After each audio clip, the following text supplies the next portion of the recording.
സംസ്ഥാനമാകെ എത്ര വളർന്നിട്ടും ബി.ജെ.പി. എന്തുകൊണ്ടാണ് പടവലങ്ങ പോലെ ഇന്നും താഴോട്ട് വളരുന്നതെന്ന് ഓരോ തെരഞ്ഞെടുപ്പ് കഴിയുമ്പോഴും പൊളിറ്റിക്സ് ആലോചിച്ച് വശാകാറുണ്ട്. സ്വാശ്രയ സമര ദിവസം കാസർകോട്ട് നടന്ന താമരക്കണ്ണന്മാരുടെ പ്രകടനത്തോടെ അതിന് ഉത്തരമായി.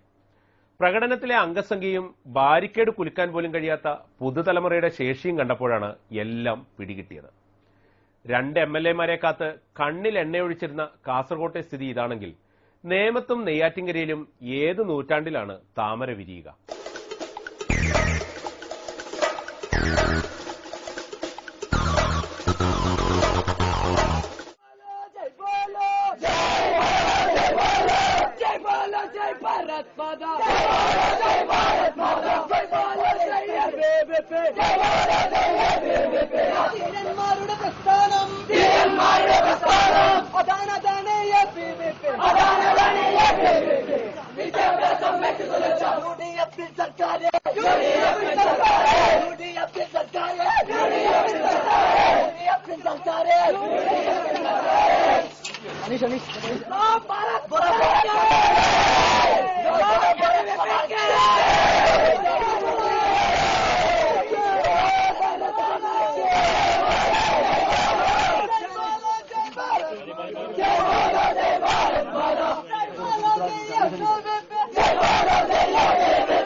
പ്രിയപ്പെട്ട വിദ്യാർത്ഥി സുഹൃത്തുക്കളെ, ഈ പരിപാടിയെക്കുറിച്ച് സംസാരിക്കാൻ ഉദ്ഘാടനം ചെയ്യാനും വേണ്ടി നമ്മുടെ സംസ്ഥാന ജോയിന്റ് സെക്രട്ടറിയായ എം റജുലിനെ ക്ഷണിച്ചിരുന്നു.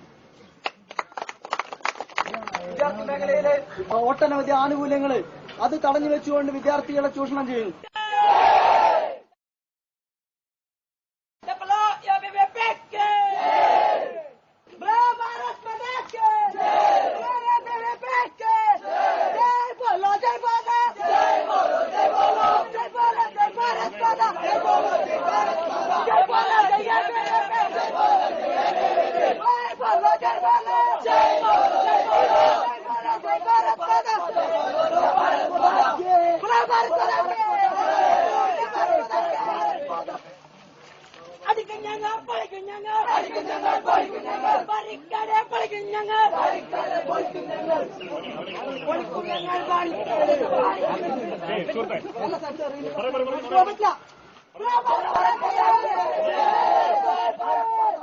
ഇങ്ങനൊരു കുരിപ്പിനെ ഞാൻ കണ്ടില്ലല്ലോ. ഇതിനെ നീ ഇപ്പുണ്ടാക്കിയതാണോ? ഓടാ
ഭാരതമെന്നാൽ പാരിനടുവിൽ കേവലം ഒരു പിടി മണ്ണല്ല, ജനകോടികൾ നമ്മെ കാപ്പായി മാറ്റിയ